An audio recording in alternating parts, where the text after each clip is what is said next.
2024 మార్చి 15 ఇవాల్టి current affairs.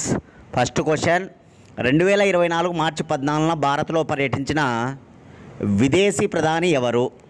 2024 మార్చి 14న భారతదేశంలో పర్యటించిన విదేశీ ప్రధాని ఎవరంటే కనుక భూటాన్ ప్రధానమంత్రి షెరింగ్ తోబ్గే. భూటాన్ ప్రధానమంత్రి షెరింగ్ తోబ్గే మార్చి 14వ తారీఖున భారత్లో పర్యటించి ప్రధానమంత్రి నరేంద్ర మోడీతో చర్చల్లో పాల్గొనడం జరిగిందనమాట. చూడండి, ఇటీవలనే భూటాన్ దేశంలో ప్రధానమంత్రికి సంబంధించిన ఎన్నికలు జరిగాయి. ఆ ఎన్నికల్లో విజయం సాధించాడనమాట ఈ షెరింగ్ తోబ్గే. ఒక భూటాన్ దేశానికి రెండవసారి ప్రధానమంత్రిగా నియమించబడ్డాడనమాట, ఎన్నికయ్యాడనమాట. ఎవరంటే కనుక షెరింగ్ తోబ్గే. భూటాన్ ప్రధానమంత్రి అయిన తర్వాత షెరింగ్ తోబ్గే మొట్టమొదటిసారిగా భారతదేశంలో పర్యటించడం జరిగింది. ఈ క్రమంలో ప్రధానమంత్రి నరేంద్ర మోడీతో చర్చలు జరపడం జరిగింది. మన దేశం భూటాన్కి ఎన్నో విషయాల్లో సహాయం చేస్తూ ఉందన్నమాట. ఎందుకంటే మన దేశ సరిహద్దు దేశం, మనకు మిత్ర దేశం ఏదంటే భూటాన్. మన దేశంతో సరిహద్దు పంచుకునే దేశాలు 7 ఉన్నాయనే విషయం మనందరికీ తెలుసు. అత్యధికంగా సరిహద్దు పంచుకునేటువంటి దేశం బంగ్లాదేశ్. బంగ్లాదేశ్ తర్వాత చైనా, చైనా తర్వాత పాకిస్తాన్, పాకిస్తాన్ తర్వాత పాకిస్తాన్ తర్వాత నేపాల్, నేపాల్ తర్వాత మయన్మార్, మయన్మార్ తర్వాత భూటాన్, భూటాన్ తర్వాత ఆఫ్ఘనిస్తాన్ అనమాట. ఇలా 7 దేశాలతో 15,200 కిలోమీటర్ల సరిహద్దు ఉంటుందన్నమాట భారతదేశానికి. అతి ఎక్కువగా 4,096 కిలోమీటర్ల సరిహద్దును బంగ్లాదేశ్ పంచుకుంటుందన్నమాట. అట్లా భూటాన్తో మన దేశం సరిహద్దు పంచుకుంటుంది, గుర్తుపెట్టుకోవాలి. ఈ భూటాన్ దేశానికి మన దేశం ఇటీవలనే వారు జల విద్యుత్ కేంద్రాలు 2 ఏర్పాటు చేసుకున్నారన్నమాట. మగ్దెచ్చు అనే ఒక జల విద్యుత్ కేంద్రం, కొలాంచు అనే మరొక జల విద్యుత్ కేంద్రం. ఈ 2 జల విద్యుత్ కేంద్రాలకు భారతదేశం సహాయం చేయడం జరిగింది. మగ్దెచ్చు జల విద్యుత్ కేంద్రం, కొలాంచు జల విద్యుత్ కేంద్రం అన్నమాట. కోవిడ్ సమయంలో కూడా మన దేశం ఎంతో సహాయం చేసిందనమాట. వ్యాక్సిన్ల విషయంలో వారికి అందుబాటులోకి తీసుకొచ్చిందనమాట. మన దేశ సహాయం చేయడం జరిగింది. ఈ క్రమంలో వారి దేశ అత్యున్నత పురస్కారమైనటువంటి ఆర్డర్ ఆఫ్ డ్రగ్ కోల్గో భూటాన్ దేశ అత్యున్నత పురస్కారం అన్నమాట. ఆ పురస్కారాన్ని భారతదేశ ప్రధానమంత్రి నరేంద్ర మోడీకి అందించడం జరిగింది. ఆ పురస్కారాన్ని పొందిన మొట్టమొదటి విదేశీయుడిగా, మొట్టమొదటి భారతీయుడిగా కీర్తి గడించాడు ప్రధానమంత్రి నరేంద్ర మోడీ అన్నమాట. భూటాన్ రాజధాని థింపు. భూటాన్ దేశ కరెన్సీ గుల్ట్రమ్. భూటాన్ దేశ భాష భూటానీస్. భూటాన్ దేశ రాజు జిగ్మే కేసర్ వాంగ్చుక్.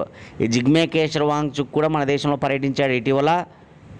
అస్సాం రాష్ట్రంలో ఉన్నటువంటి కామాఖ్య దేవాలయాన్ని ఆయన సందర్శించడం జరిగింది. కామాఖ్య టెంపుల్ను, అస్సాంలో చాలా గొప్ప టెంపుల్ అనమాట కామాఖ్య టెంపుల్.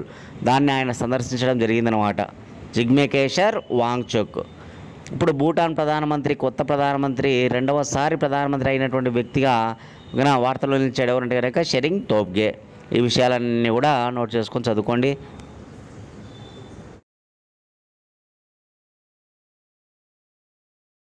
సెకండ్ క్వశ్చన్, ఇటీవల ఏ దేశం ప్రయోగించిన ప్రైవేట్ రాకెట్ కైరోస్ విఫలం అయినది? ఇటీవల జపాన్ దేశం ప్రయోగించినటువంటి ప్రైవేట్ రాకెట్ అనమాట. ప్రైవేట్ రాకెట్ పేరు కైరోస్. ఈ కైరోస్ ప్రైవేట్ రాకెట్ను తయారు చేసిన స్టార్టప్ కంపెనీ స్పేస్ వన్ అనమాట. స్పేస్ వన్ తయారు చేసినటువంటి ఈ కైరోస్ అనేటువంటి ప్రైవేట్ రాకెట్ను 2024 మార్చి 13వ తారీఖున జపాన్లో ప్రయోగించిన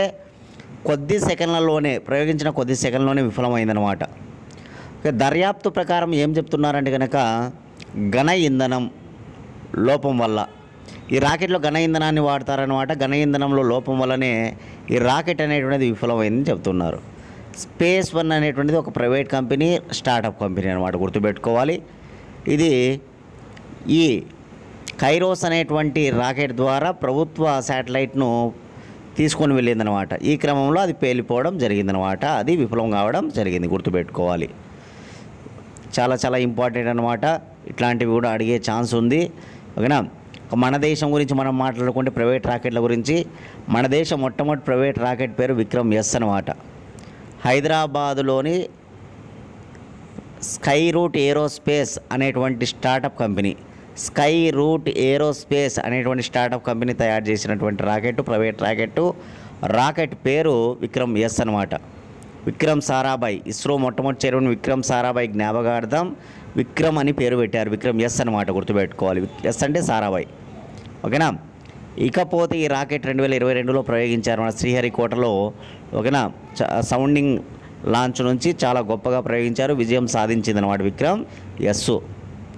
ఇక ఈ సంవత్సరం ఈ నెలలో చివరి రోజుల్లో మరొక ప్రైవేట్ రాకెట్, రెండవ ప్రైవేట్ రాకెట్ ప్రయోగించున్నారన్నమాట. రాకెట్ పేరు అగ్నిబాన్. ఈ అగ్నిబాన్ను తయారు చేసినటువంటి ప్రైవేట్ కంపెనీ ఏదంటే కనుక అగ్నికుల్ కాస్మోస్, చెన్నైకి చెందినటువంటి అగ్నికుల్ కాస్మోస్ అనమాట. మార్చి నెలలో ప్రయోగించనున్నారన్నమాట. ఓకే, రాకెట్ పేరు గుర్తుపెట్టుకోవాలి అందరూ కూడా, అగ్నిబాన్. ఇది రెండవ ప్రైవేట్ రాకెట్ అనమాట. 2 ప్రైవేట్ రాకెట్ల పేర్లు మీరు ఖచ్చితంగా మైండ్లో పెట్టుకోవాలి మన ఇండియాకు సంబంధించి. మొట్టమొదటి ప్రైవేట్ రాకెట్ విక్రమ్ ఎస్, రెండవ private rocket Agnibaan.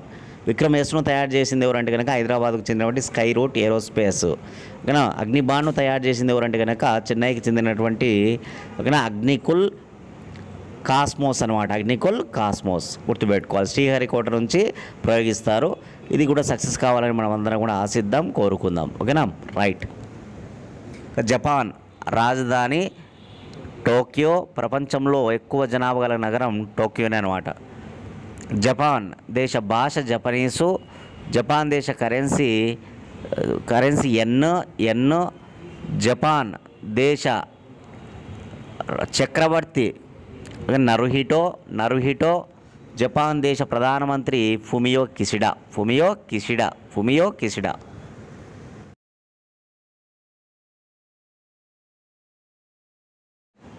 Third question, international energy agency global methane tracker 2024 ప్రకారం అత్యధికంగా మీథేన్ విడుదల చేస్తున్న దేశం ఏది? కానీ అత్యధికంగా మీథేన్ విడుదల చేస్తున్న దేశం అమెరికా అనమాట. గ్లోబల్ మీథేన్ ట్రాకర్ 2024 రిపోర్ట్ అనమాట. ఎవరు విడుదల చేశారు ఈ రిపోర్ట్ని అంటే కనుక ఇంటర్నేషనల్ ఎనర్జీ ఏజెన్సీ 1974లో ఏర్పడింది. 31 దేశాలను సభ్యత్వం కలిగి ఉందన్నమాట. ప్రధాన కార్యాలయం ఫ్రాన్స్లోని ప్యారిస్. International energy agency. దీని ప్రకారం టాప్లో ఏది ఉందంటే కనుక మీథేన్ను ఉద్గారం చేసే దేశంగా అమెరికా తర్వాత రష్యా సెకండ్ ఉంది, రష్యా తర్వాత థర్డ్ చైనా ఉందన్నమాట. అమెరికా, రష్యా, చైనా గుర్తుపెట్టుకోవాలి. మీథేన్ ఫార్ములా CH4 అనమాట. అదేవిధంగా ఇంటర్నేషనల్ అటామిక్ ఎనర్జీ ఏజెన్సీ ఒకటి ఉంటుంది, అంతర్జాతీయ అణుశక్తి సంస్థ. ఇంటర్నేషనల్ అటామిక్ ఎనర్జీ ఏజెన్సీ అయితే 1959లో ఏర్పడింది అనమాట. 1957లో ఏర్పడింది. ప్రధాన కార్యాలయం ఇంటర్నేషనల్ అటామిక్ ఎనర్జీ ఏజెన్సీ ప్రధాన కార్యాలయం వచ్చేసి ఆస్ట్రియా రాజధాని వియన్నాలో ఉంటుంది. కానీ ఇంటర్నేషనల్ ఎనర్జీ ఏజెన్సీ వేరు, ఇంటర్నేషనల్ అటామిక్ ఎనర్జీ ఏజెన్సీ వేరు. రెండు కూడా చాలా ముఖ్యమైనటువంటి అంతర్జాతీయ సంస్థలు అన్నమాట. Okay, right.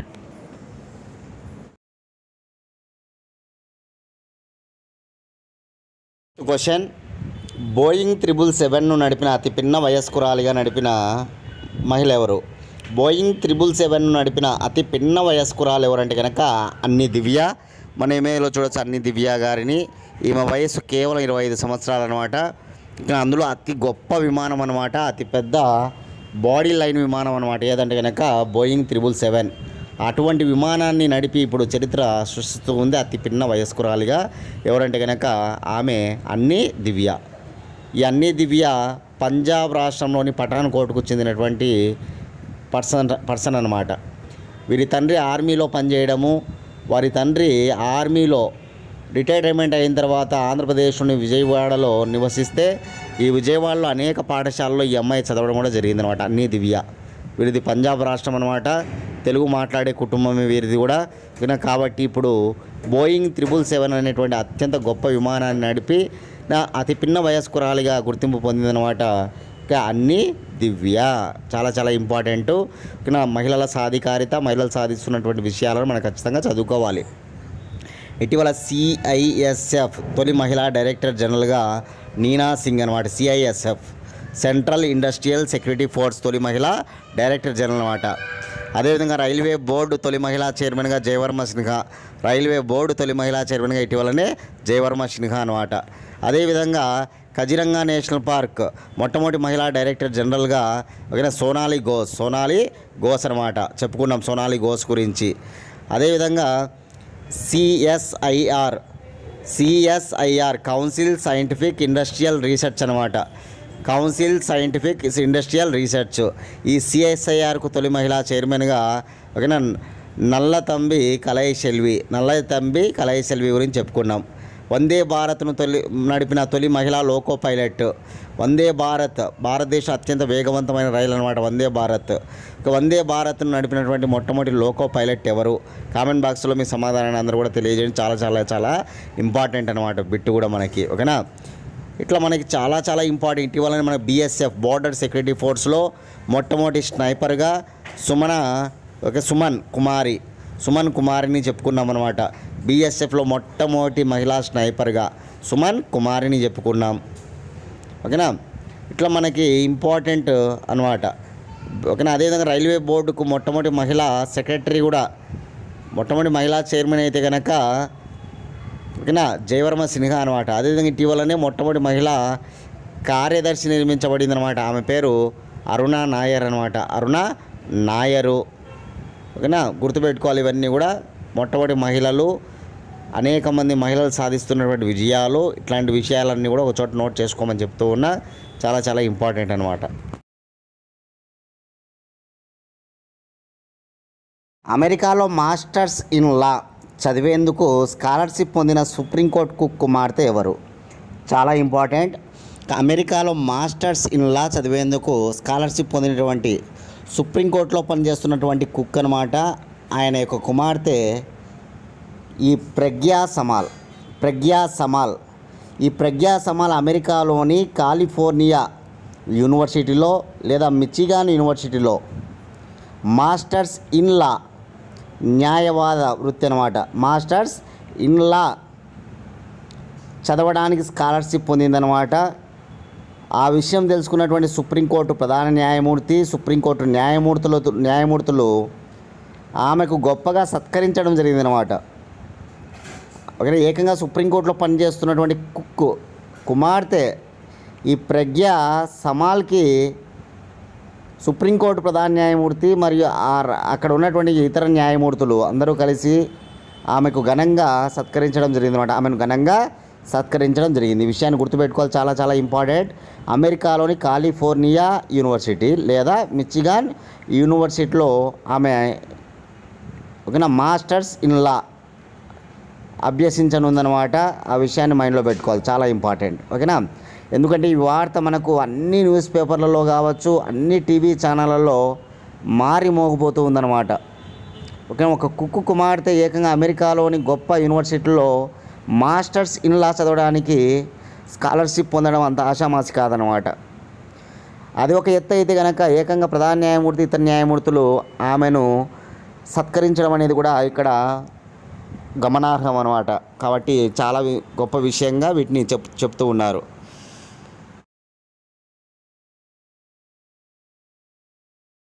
సిక్స్త్ క్వశ్చన్, 2024 మార్చి 14న నేషనల్ లా యూనివర్సిటీ ఏర్పాటుకు ఎక్కడ శంకుస్థాపన చేశారు? చూడండి, 2024 మార్చి 14 నేషనల్ లా యూనివర్సిటీ ఎక్కడ శంకుస్థాపన చేయబడింది అంటే కనుక కర్నూలు జిల్లా, ఆంధ్రప్రదేశ్లోని కర్నూలు జిల్లాలోని కల్లూరు మండలంలో లక్ష్మీపురం అనేటువంటి ఊరిలో జగన్నాథ గుట్ట వద్ద దీనికి శంకుస్థాపన చేయబడింది అనమాట. చాలా ఇంపార్టెంట్, ఎందుకంటే నేషనల్ లా యూనివర్సిటీ కాబట్టి. జాతీయ న్యాయ విశ్వవిద్యాలయం అనమాట. ఎవరు శంకుస్థాపన చేశారంటే ఆంధ్రప్రదేశ్ రాష్ట్ర ముఖ్యమంత్రి వైఎస్ జగన్మోహన్ రెడ్డి. ఆంధ్రప్రదేశ్ రాష్ట్ర ముఖ్యమంత్రి వైఎస్ జగన్మోహన్ రెడ్డి శంకుస్థాపన చేశాడు.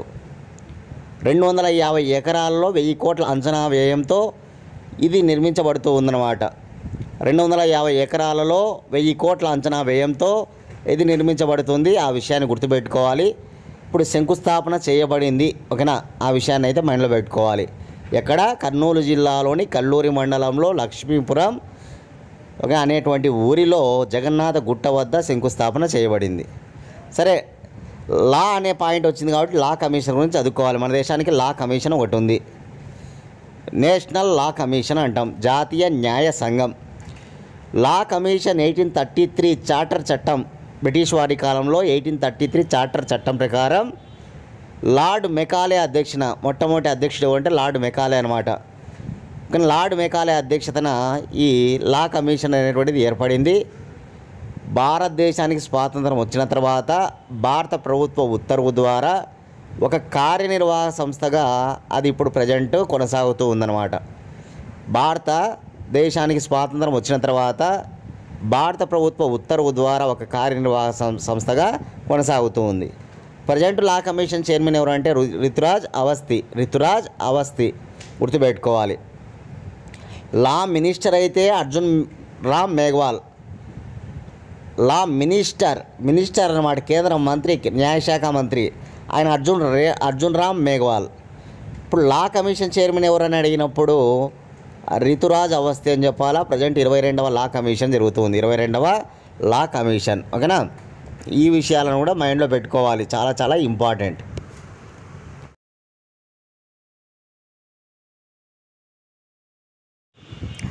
Next 7th question.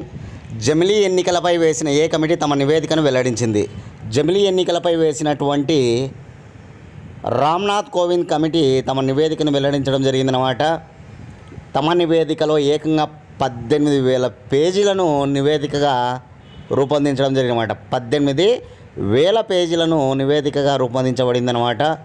ఈ 18,000 పేజీల్లో 321 పేజీలను కేంద్ర ప్రభుత్వం బహిర్గతం చేయడం జరిగిందన్నమాట. మనందరికీ తెలిసి ఇదివరకు మనకు రామ్నాథ్ కోవింద్ కమిటీలో ఎంతమంది సభ్యులు అనేది గత కరెంట్ అఫైర్స్లోనే మనం చెప్పుకున్నాం. రామ్నాథ్ కోవింద్ జమిలీ ఎన్నికలు, 1 నేషన్ 1 ఎలక్షన్, 1 నేషన్ 1 ఎలక్షన్. జమిలీ ఎన్నికలు అంటే ఏం లేదు, దేశం మొత్తం మీద ఒకేసారి ఎన్నికలు, లోక్సభ మరియు శాసనసభ ఎన్నికలు అన్నమాట. లోక్సభ అదేవిధంగా రాష్ట్రాల్లో ఉన్నటువంటి శాసనసభలు అన్ని ఎన్నికలు కూడా ఒకేసారి ఒకే సమయంలో జరగాలి. అదే జమిలీ ఎన్నికలు అంటే కనుక. ఇప్పుడు మనం చూస్తున్నాం, గతంలో 5 రాష్ట్రాల ఎన్నికలు జరిగాయన్నమాట.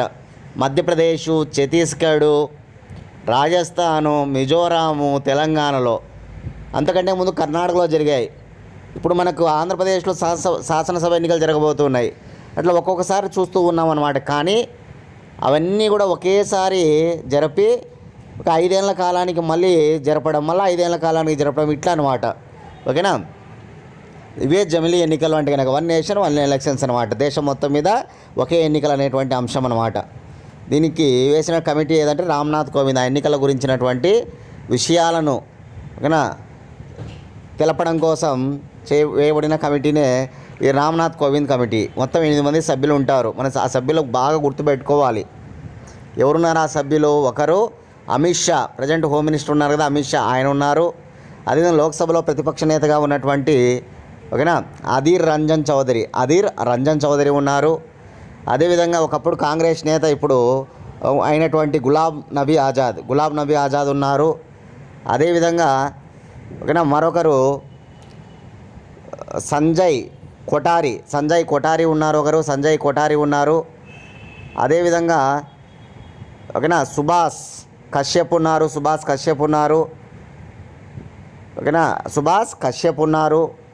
హరీష్ సాల్వే ఉన్నారు. ఇట్లా మొత్తం 8 మంది సభ్యులు ఉంటారనమాట. ఆల్రెడీ మనం గత కరెంట్ అఫైర్స్లో బాగా చెప్పుకున్నాం. ఆ పేర్లు చాలాసార్లు రివిజన్ కూడా చేశాను నేను ఆ విషయాన్ని. ఇప్పుడు వాళ్ళు ఏం చేశారంటే కనుక ఆ కమిటీ నివేదికను వెల్లడించడం జరిగిందనమాట. ఏం చెప్తున్నారు ఆ నివేదికలో వీళ్ళంటే కనుక లోక్సభకి, రాష్ట్రాల్లో ఉన్నటువంటి శాసనసభలకి ఒకసారి ఎన్నికలు జరగాలంట. ఒక 100 రోజుల తర్వాత మున్సిపాలిటీలకి, గ్రామ పంచాయతీలకు ఎన్నికలు జరపాలి అంటున్నారు వీళ్ళు. ఓకేనా, చాలా ఇంపార్టెంట్, గుర్తుపెట్టుకోవాలి. కానీ ఒకేసారి ఒక విడతలో లోక్సభకి మరియు రాష్ట్రాలలో ఉన్నటువంటి శాసనసభలకు ఎన్నికలు జరగాలి. 100 రోజుల తర్వాత మున్సిపాలిటీలకు, గ్రామ పంచాయతీలకు ఒకసారి ఎన్నికలు జరగాలి. 2 విడతల్లో జరగాలన్నమాట.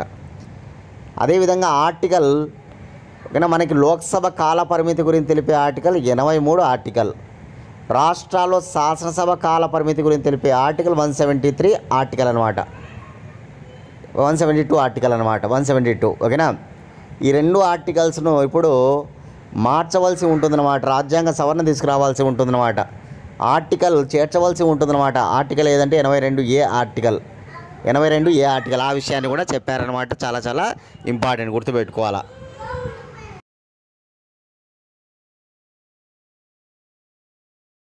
ఎయిత్ క్వశ్చన్, ఆంధ్రప్రదేశ్లో తొలి పైలట్ శిక్షణా కేంద్రాన్ని ఎక్కడ ఏర్పాటు చేస్తారు? ఆంధ్రప్రదేశ్లో తొలి పైలట్ శిక్షణా కేంద్రాన్ని కర్నూలు జిల్లాలో ఏర్పాటు చేయనున్నారు. కర్నూలు జిల్లాలోని ఓర్వకల్లు ఎయిర్పోర్ట్లో, కర్నూలు జిల్లాలోని ఓర్వకల్లు ఎయిర్పోర్టులో ఆ ఎయిర్పోర్ట్ సమీపంలో 20 ఎకరాలలో ఈ పైలట్ శిక్షణా కేంద్రాన్ని ఏర్పాటు చేయనున్నారన్నమాట.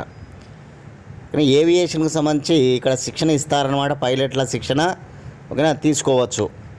దీనికి సంబంధించిన కోర్సు ఉంటుంది, ఆ కోర్సు చదివేసి అక్కడ శిక్షణ మనం తీసుకోవచ్చు అనమాట.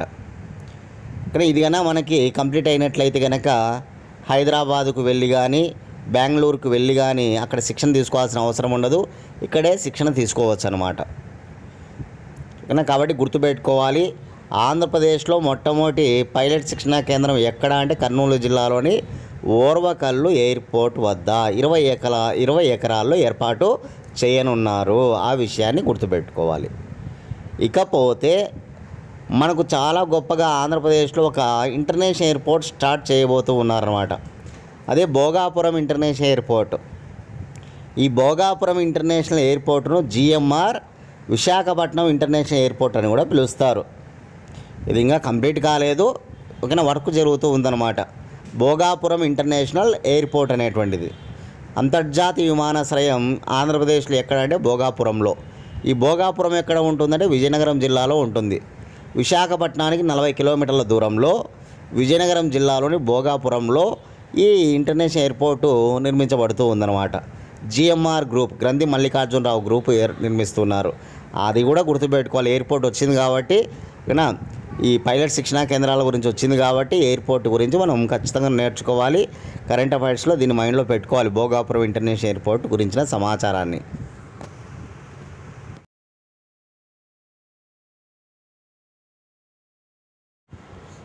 నైన్త్ క్వశ్చన్, ప్రపంచ వినియోగదారుల హక్కుల దినోత్సవంను ప్రతి ఏటా ఏ తేదీని నిర్వహిస్తారు? ప్రపంచ వినియోగదారుల హక్కుల దినోత్సవాన్ని ప్రతి ఏటా మార్చి 15వ తారీఖు నిర్వహిస్తారు. ప్రపంచ వినియోగదారుల హక్కుల దినోత్సవం, ఇంగ్లీష్లో వరల్డ్ కన్జ్యూమర్స్ రైట్స్ డే అంటారు. World consumers rights day 2024 theme note చేసుకోండి ముందు. Fair and responsible artificial intelligence, fair and responsible artificial intelligence, ఓకేనా, కన్జ్యూమర్స్, ఫర్ కన్జ్యూమర్స్, ఇది థీమ్ అనమాట. ఇకపోతే ఈ ప్రపంచ వినియోగదారుల హక్కుల దినోత్సవాన్ని ఎందుకు నిర్వహిస్తారంటే కనుక, ఎవరైతే వినియోగదారులు ఉంటారో వారికి వస్తువుల యొక్క నాణ్యత, వస్తువుల యొక్క స్వచ్ఛత, ధర, ప్రమాణం ఇటువంటి విషయాలను తెలియజేయడం కోసం ప్రతి ఏటా కూడా ఒక దినోత్సవాన్ని నిర్వహిస్తారనమాట. అదే ప్రపంచ వినియోగదారుల హక్కుల దినోత్సవం. 1962 మార్చి 15వ తారీఖున అమెరికాలోని దిగువ సభలో ఈ వినియోగదారుల హక్కుల బిల్లును ప్రవేశపెట్టారనమాట. అమెరికాలో దిగువ సభలో వినియోగదారుల హక్కుల బిల్లును ప్రవేశపెట్టడం జరిగింది. దానిని పురస్కరించుకుని మార్చి 15వ తారీఖున ఈ వినియోగదారుల హక్కుల దినోత్సవాన్ని నిర్వహించడం ఆనవాయితీగా వస్తూ ఉందన్నమాట. కాబట్టి గుర్తుంచుకోవాలి. ఇక థీమ్ ఖచ్చితంగా నోట్ చేసుకోవాలి. థీమ్ వచ్చేసి fair and responsible artificial intelligence for consumers. చూడండి, ఆర్టిఫిషియల్ ఇంటెలిజెన్స్ తరచుగా ఇప్పుడు మనం ప్రతిరోజు వినే మాట ఆర్టిఫిషియల్ ఇంటెలిజెన్స్, కృత్రిమ మేధ అన్నమాట. ఇటీవల చెప్పుకున్నాం సాఫ్ట్వేర్ ఇంజనీర్, మొట్టమొదటి artificial intelligence software engineer Devin అని చెప్పుకున్నాం. పేరు డెవిన్ అన్నమాట. ప్రపంచంలోనే మొట్టమొదటి ఆర్టిఫిషియల్ ఇంటెలిజెన్స్ ఆధారిత సాఫ్ట్వేర్ ఇంజనీర్ ఎవరంటే డెవిన్ అనమాట. అదేవిధంగా 2 days బ్యాక్ చెప్పుకున్నాం, ఒక చిన్న రోబో, ఎవరైతే వృద్ధులు ఉంటారో దక్షిణ కొరియాలో, ఆ వృద్ధులకి వారి ఒంటరితనాన్ని రూపుమాపడం కోసం రోబోలు తయారు చేశారు అని చెప్పి దక్షిణ కొరియాలో చెప్పుకున్నాం అన్నమాట. చిన్న రోబోలు అన్నమాట, బొమ్మల్లాగా ఉంటాయి. ఓకేనా. అదే మన దేశంలో చూస్తే ఇటీవలనే ఐరిస్ అనేటువంటి ఒక మహిళా టీచర్, కేరళ రాష్ట్రంలో ఒక రోబో మహిళా టీచర్ అన్నమాట చెప్పుకున్నాం, ఐరిస్ పేరు. అదేవిధంగా ఒరిస్సా రాష్ట్రంలో లీసా అనేటువంటి యాంకర్ అనమాట. కేరళలో మొట్టమొదటి ఆర్టిఫిషియల్ ఇంటెలిజెన్స్ స్కూలే నడపబడింది. ఏకంగా ఆర్టిఫిషియల్ ఇంటెలిజెన్స్ స్కూల్ కేరళ రాష్ట్రంలో అనమాట. ఓకేనా. ఇట్లా ఆర్టిఫిషియల్ ఇంటెలిజెన్స్ పరంగా అనేక రోబోలు ఇవన్నీ కూడా మనం చూస్తూ ఉన్నాం అనమాట. ఈ కాలం, ఈ శతాబ్దం అంతా కూడా ఆర్టిఫిషియల్ ఇంటెలిజెన్స్ ఆధారితంగానే మనం చూస్తామన్నమాట. ఓకేనా. గుర్తుపెట్టుకోవాలి ఈ సమాచారాన్ని అంతా కూడా. ఎవరైతే క్లాస్ ఫాలో అవుతున్నారో దయచేసి మీరందరూ కూడా లైక్ చేయండి. ఇంకా ఎవరైనా సబ్స్క్రైబ్ చేసుకోకపోతే మన ఛానల్ సబ్స్క్రైబ్ చేసుకోండి. ఇంకా ఎవరైనా మీ ఫ్రెండ్స్ ఉంటే కనీసం మన ఛానల్ని ముగ్గురికి షేర్ చేయండి. కరెంట్ అఫైర్స్ బాగా ఫాలో అవుతూ రావాలి. ఖచ్చితంగా మన ఛానల్ని ఫాలో అయ్యే వాళ్ళందరూ కూడా ప్రతిరోజు లైక్ చేస్తే కనుక మరిన్ని క్లాసులు చేస్తూ పోతాం ఖచ్చితంగా. కాబట్టి అందరూ కూడా సపోర్ట్ చేయండి. ఇక మీ సపోర్ట్ వల్లనే మరిన్ని క్లాసులు చేయగలం. ఇక మా సహాయం మీకు, మీ సహాయం మాకు. ఓకేనా. దయచేసి అందరూ కూడా ఇప్పటికీ చాలామంది చేయలేదు. ఓకేనా. కాబట్టి దయచేసి సబ్స్క్రైబ్ చేసుకోండి. అదేవిధంగా లైక్ చేయండి. అదేవిధంగా మన ఛానల్ నుంచి 1 year కరెంట్ అఫైర్స్ ఉన్నాయన్నమాట. కావాలనుకున్న వాళ్ళు 8186006848 అనే నెంబర్కి 100 రూపీస్ ఫోన్పే చేసి అదే నెంబర్కి స్క్రీన్షాట్ పెట్టండి. 24 గంటల లోపల పీడిఎఫ్ ఫైల్ పంపిస్తాం. PhonePe number 8186006848. 100 రూపీస్కే 1 year కరెంట్ అఫైర్స్ అందిస్తున్నాం అన్నమాట. ఏ కాంపిటేటివ్ ఎగ్జామ్స్కి ప్రిపేర్ అవునా మీకు ఉపయోగపడతాయి. డే టు డేట్ ఉంటాయి, విత్ ఎక్స్ప్లెనేషన్తో ఉంటాయి. ఓకేనా. కాబట్టి మీరు చదువుకోవచ్చు నీట్గా. తీసుకొని బాగా చదువుకొని ఎగ్జామ్స్కి ప్రిపేర్ కావాలని కోరుకుంటున్నాం.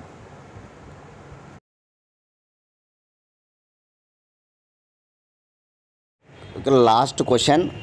దేశవాళీ క్రికెట్ టోర్నీ రంజీ ట్రోఫీ 2023-2024 విజేత ఎవరు? చూడండి, ఇది 89వ టోర్నీ అనమాట. 2023-2024 సంవత్సరానికి గాను జరిగినటువంటి రంజీ ట్రోఫీ. ఇక్కడ విజేతగా నిలిచిన టీం వచ్చేసి ముంబై టీం అనమాట, ముంబై జట్టు. రన్నర్ వచ్చేసి విదర్భ రన్నర్, ముంబై విన్నర్. గుర్తుపెట్టుకోవాలి. ఓకే. 89వ టోర్నీ అనమాట. ఇప్పుడు ముంబై అనేటువంటిది 42వ టైటిల్ సాధించింది. అత్యధిక సార్లు ఇంతవరకు రంజీ ట్రోఫీలో ఎక్కువ సార్లు టైటిల్ విన్నర్ ఎవరంటే కనుక ముంబై. ఇది 42వ టైటిల్ అనమాట ముంబైకి. గుర్తుపెట్టుకోవాలి. ఇక ఈ సీజన్లో ప్లేయర్ ఆఫ్ ద సిరీస్ ఎవరు? అంటే కనుక ఓకేనా, తనుష్ కోటియన్. అతని పేరు తనుష్ కోటియన్ అన్నమాట, ముంబై జట్టు. Tanush Kotian player of the series.